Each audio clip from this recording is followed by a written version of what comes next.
মোহর আদায় করব। আমার স্ত্রীর জিবরিল তুমি বলে দাও। হযরত জিবরিল বললেন সাল্লি আলা মুহাম্মদ সালাসা মাররাত।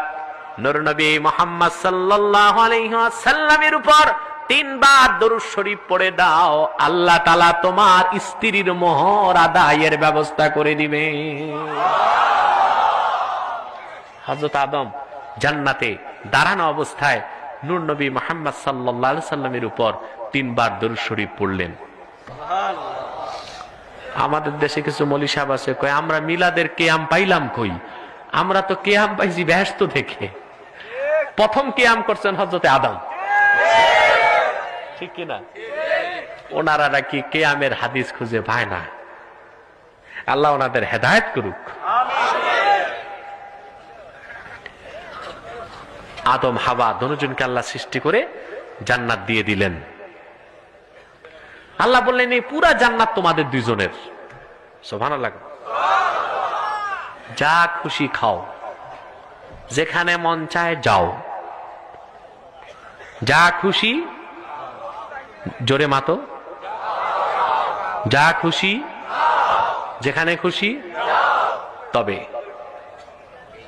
এই একটি বৃক্ষের কাছেও যেও না।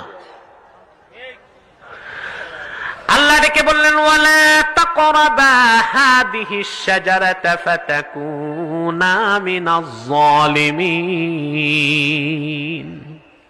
এই একটি বৃক্ষের কাছেও যেও না। সুবহানাল্লাহ বলেন।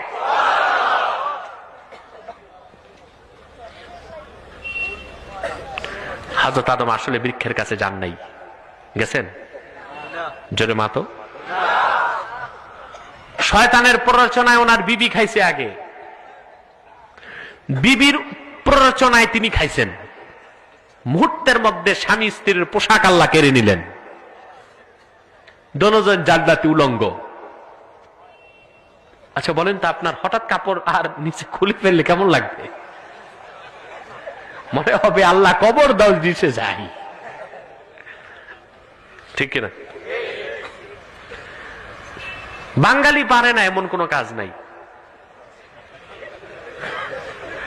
এই 15-16 বছর আগে একবার পত্রিকায় দেখেছিলাম, এক ঊর্ধ্বতন কর্মকর্তাকে মতিঝিলে ল্যাংটা করা হয়েছিল। ওই বেটা হরতালে বের হয়েছিল। আসলে এই কিছু মানুষ পড়াশোনা করলেও গাদাই থেকে যায়। কে বলছে তোমারে হরতালে এই সচিবালয়ে ডিউটি দিতে? আসল ডিউটি করায় দিছে। পত্রিকা সাংবাদিকতা, পত্রিকা বিক্রি করতে হবে না, একেবারে সামনে পিছনে সব ছবি তুলে পত্রিকায় হেডলাইন করে দিচ্ছে। এখন আপনাকে যদি এখানে কাপড় টাপড় খোলা হয় উপরে নিচে, হঠাৎ ল্যাংটা হয়ে যান, কি অবস্থা হবে? লজ্জা পাবেন না? হঠাৎ হযরত আদম আর হাওয়ার কাপড় চলে গেল, খুলে গেল। দিক বিদিক শূন্য অবস্থায় বাবা আদম জান্নাতে দৌড়াতে লাগলেন, কি দিয়ে শরীর ঢাকবেন? হঠাৎ দেখলেন জান্নাতের এক জায়গায় 3 গাছ। 3 গাছের পাতা নিয়ে তিনি তার লজ্জাস্থান ঢাকলেন। তাফসীরের কিতাবে এসেছে ফাসাতারা আওরাতাহু বিওয়ারাকিত তিন। 3 গাছের পাতা দিয়া হযরত আদম তার লজ্জাস্থান ঢাকলেন, আর সেই 3 গাছের পোশাক পরেই তিনি জমিনে নামলেন।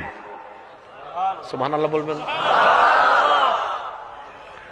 হযরত আদম যখন পৃথিবীতে নামলেন, তাফসীর ঘাটলে দেখা যায় শ্রীলঙ্কায়। কোথায়? আর একজন আল্লাহর বিখ্যাত ওলি কারামত আলী জনপুরি রহমতুল্লাহ নাতির ছেলে, আমার যিনি আপন দাদা আল্লামা সিদ্দিক আহমদ আব্বাসী জনপুরি রহমতুল্লাহ, ওনার বক্তব্য ছিল সন্দ্বীপে। কোথায়? সন্দ্বীপ শ্রীলঙ্কা, সাগর পথে খুব দূর না।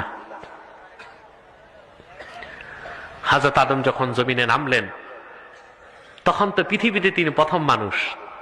কথা বলে না? আল্লাহ নবী আকাশ থেকে নামছে শুনে প্রথম তাকে ইস্তেকবাল করতে গিয়েছে জঙ্গলের হরিণ। সুবহানাল্লাহ বলবেন। হরিণরা যে তার কাছে উপস্থিত হলো মারহাবা দিতে, তাফসীর কবির এসছে, প্রথম মেহমান আসছে হযরত আদম দুনিয়াতে নামার পর তো তিনি মেজবান, ঠিক কিনা? কারণ তিনি দুনিয়ার খলিফা।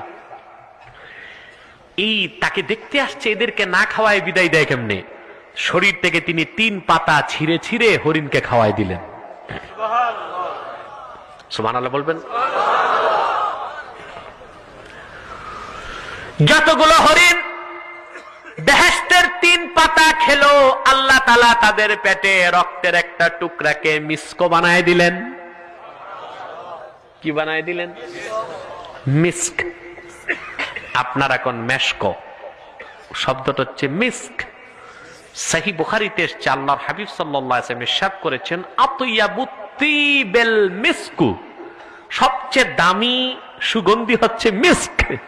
তবে দাম অনেক, এটা পাইবেন না বাংলাদেশে। বাংলাদেশে রোজার দিন দেখা যায় এত বড় বোতল 15 টাকা, নাম লেখা জান্নাতুল ফেরদাউস। এটা তো 15 টাকা তেলও নাই, ঠিক কিনা? মিস্ক অনেক দামি জিনিস, এটার আতর হয় আরবে পাওয়া যায়।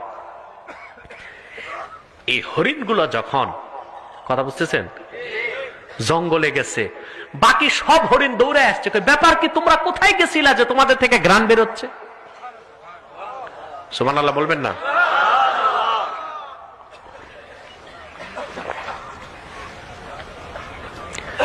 তারা বলল, তোমরা জানো না আল্লাহর খলিফা এসেছে? সুবহানাল্লাহ।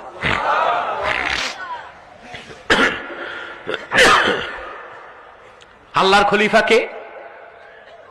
ওই হরিণটা বলল, আদম আল্লাহর নবী, তিনি জমিনে নেমেছেন, আমরা তার কাছে গিয়েছিলাম, তিনি আমাদের মেহমানদারি করছেন 3 পাতা দিয়া, খাওয়ার পরই পেট থেকে ঘ্রাণ বেরোচ্ছে। বাকি হরিণগুলো বলে, আমরা তো ঠকলাম, তা আমরাও যাই। ওরা সব দল বেঁধে হযরত আদমের কাছে আসছে, ওদেরকেও তিনি 3 পাতা খাওয়াইছেন, কিন্তু নাড়াচাড়া দিয়ে দেখে ঘ্রাণ বেরোয় না। তার কারণ হচ্ছে নিয়তে গড়বড় ছিল। প্রথম যে হরিণগুলো গিয়েছিল 3 পাতা খাইতে যায় নাই, আল্লাহর নবীকে সম্মান করতে গিয়েছিল। আর দ্বিতীয় হরিণের দল যে গিয়েছিল, ওইটা সম্মান করতে যায় নাই, পেটে মেসকো বানাইতে গেছিল। নিয়ত বহুত বড় জিনিস, ঠিক কিনা? আল্লাহর দ্বীনের দাওয়াতে যে আলেম বের হয়, আল্লাহ আল্লাহ আল্লাহ, তার প্রতি কদমে 700 নেকি হয়।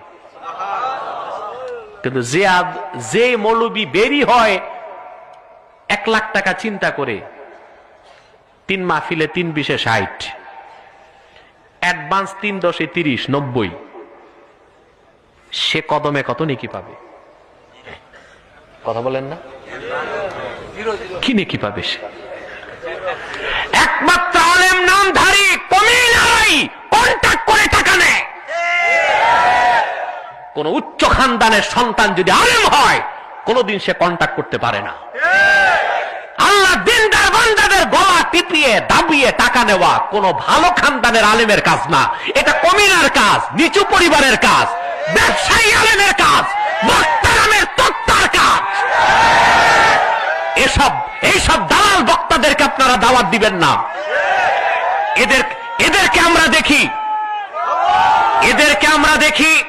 এদেরকে আমরা দেখি মসজিদের মিম্বরে যখন বসে তো সভাপতির দালালি করে, টেলিভিশন চ্যানেলে যখন যায় তো নাস্তিক সরকারের দালালি করে, আর যখন যেই এলাকায় যায় ওই এলাকার পীরের দালালি করে। এদের কোনো নীতি নাই, এদের কোনো আদর্শ নাই, এদের কাছ থেকে কোনো হেদায়েত পাবেন না। শুধু এরা এসে আপনাদেরকে কয়েক ঘন্টা মনোমুগ্ধ করা। মনে রাখবেন, মুসলমান নিয়ত বহুত বড় জিনিস, ঠিক কিনা? প্রথম দল হরিণ কি নিয়তে গেল? আদমের তাজিম। ওই পাতা খাওয়া মাত্রই পেটের মেস্ক হয়ে গেল। আর দ্বিতীয় দলের নিয়ত কি ছিল? পাতা খাওয়া। আল্লাহ তাআলা তাদেরকে মেস্ক বানায় দিলেন না। হযরত আদম তার লজ্জাস্থান ঢাকলেন 3 গাছের পাতা দিয়ে। সেই জন্য আল্লাহ তাআলা 3 ফলের কসম করেছেন সূরা 3-এ। দ্বিতীয় কসম করেছেন ওয়াজ জাইতুন, জাইতুন ফলের। কিসের? এটা একটা ফল। এটাকে বলতে পারেন আপনি অলিভ। খাইছেন অলিভ? বাংলাদেশে কেউ কেউ বলে জলপাই। না, জাইতুন আর জলপাই এক জিনিস নয়। জাইতুনের ব্যাপারে বেশি কথা বলবো না, এতটুক বলে দেই, বাচ্চা জন্মের পর যদি জাইতুন তেল খাওয়ানো হয় পেটে কোনোদিন তার রোগ হবে না। ওই বাচ্চার মস্তিষ্ক বিকৃতি কোনোদিন ঘটবে না। ওই বাচ্চার মুখে কোনোদিন জড়তা থাকবে না। মেডিকেল সায়েন্স বলেছে জাইতুন তেল নিয়মিত পান করলে আল্লাহ তাআলা ক্যান্সার থেকে রক্ষা করে।